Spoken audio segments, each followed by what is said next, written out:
Did Shane ever indicate to you of why is a 4-day weekend good as opposed to a school day? I always just assumed because we wouldn't have to be at school, so he could have the time to make the preparations. Okay. And we knew she would be at school, or I guess he knew.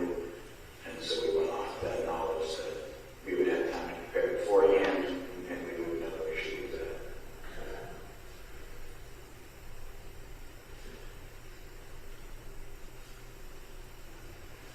Okay.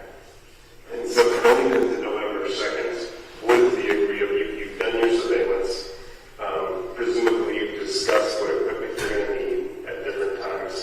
What ultimately is the plan?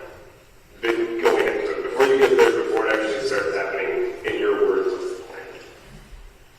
Hit her with a bat and drag her off the trail. Okay.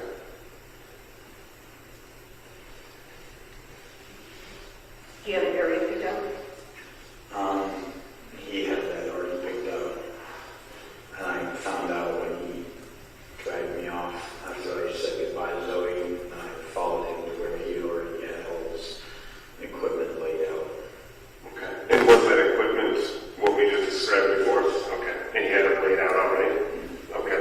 What kind of things is he saying? Is he saying like, I'm gonna fucking kill that bitch? Is he not saying anything? Is he describing to you what you two are going to do? I mean, it's pretty easy and straightforward to say, we're gonna hit her, we're gonna drag her off, but I imagine that there was a little bit more color in the conversation. I discussed how, or he said he would just walk up behind her and hit her, and I said, well, okay, I guess I can stand a little farther up the trail and look out and make sure no one's coming from this direction. Okay. Like in front of where she's walking. Yeah, that direction. Okay. In front of where she's walking. Is that closer to the parking lot, or are you talking about the longer stretch? Close to the parking. Does this look familiar in terms of her walking path? Yeah. Okay. It's not going to be completely accurate, but just for my frame of reference, since I'm not a Fairfield guy, can you put an X generally where about she would have been walking at that time? Well, she would have been walking along here. Sure. Yep. And then roughly, you pretty much see right around here is the access trail. So he would have hit her around probably here. Up there. And then where are you positioned at? Don't mark it, but where are you positioned? A little farther out. A little farther and Around here. And then we're on the trail. And then he's hiding somewhere in the tree area? Okay. Okay. And so you're kind of keeping a lookout here, and he's probably keeping a lookout down that way? Okay. Okay, thank you. Would you mind just putting your initial right next to that X? It's not going to be perfect, that's okay. Thank you. But no other options were discussed. Like, he never contacted you and said, like, God, it'd be nice just to have a gun to shoot her. Or it'd be nice to catch her, in the vehicle, anything of that nature? No? Okay. You said he had his equipment laid out. What equipment does he have laid out? It would have been the screwdriver, hammer, baseball bat, water, pocket knife. And then were you instructed to bring any equipment yourself? No. Okay. And then, so, the plan is he's going to hit her in the head, you're going to stand watch out, and then you're going to together remove her from the trail. What's the plan after that? There wasn't really a plan beyond that. It's just improvisation. Okay. Like hide the body, bury the body, stage the body? At that time, we were going to hide the body and have it come up that we could try and make it look like it was a suicide of some sort layer of tracks. That just didn't seem right. It didn't seem like it would work here.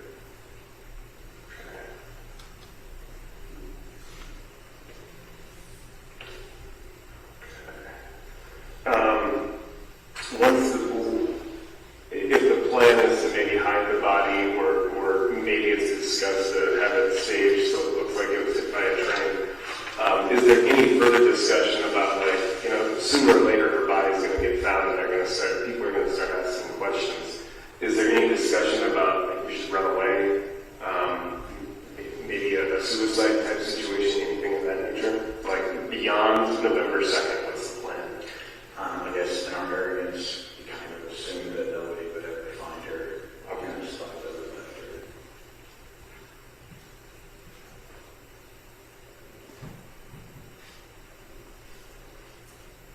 But so after we had,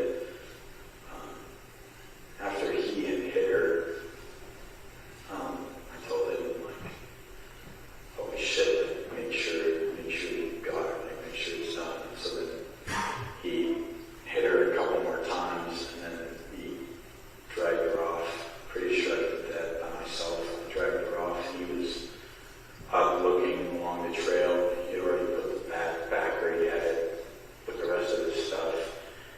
And then I dragged her back to pretty much where the equipment was at. And I heard some gurgling coming from Miss Gerber, and I grabbed the bat, and that's when I made sure that she didn't have to continue living in that state. Okay. And so at this point, if you don't mind, one of the things I sometimes like to do is just kind of open it up for an open hearing.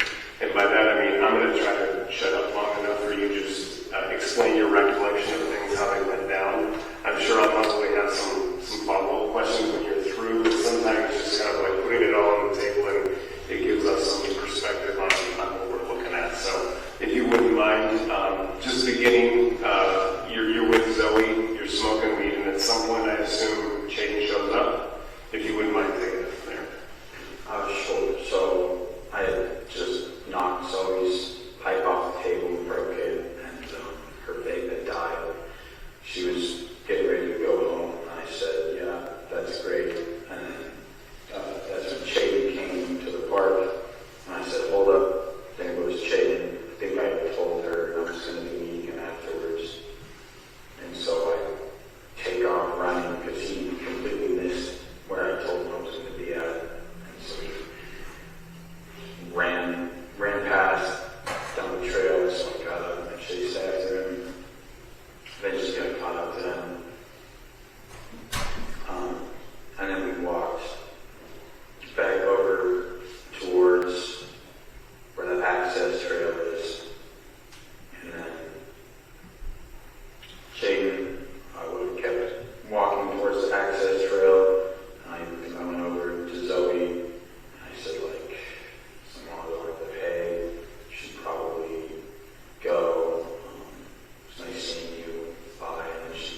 that the water was like leaking, and I didn't want to bring it into the car. And so I took the bag of water and I walked to the end of the parking lot and I threw it down a storm drain. And then Chick got out of the van and came by and picked me up, and I jumped into the van and we drove off to a spot I knew about where I figured it might take a while before anyone found the van. It would be the end of middle of Glasgow.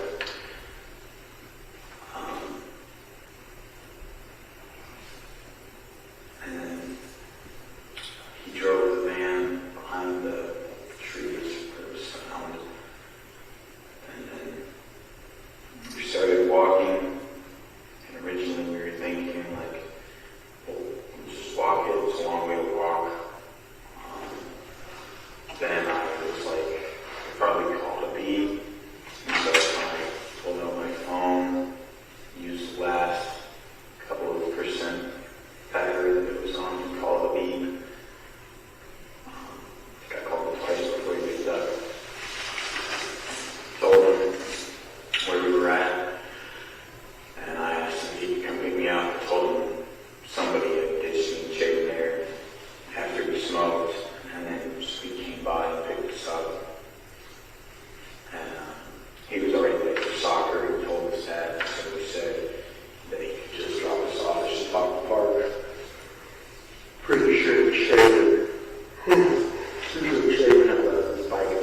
watching, I mean, because I walk on wooded trails or jog on them, typically I can feel if somebody's coming up behind me.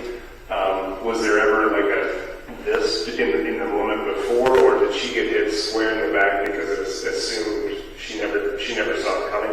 Yeah. Okay. And she saw me, and I was standing on the trail and walking towards her. I had a face mask up, pulled it down, and I guess she was just looking at me when he walked up behind her.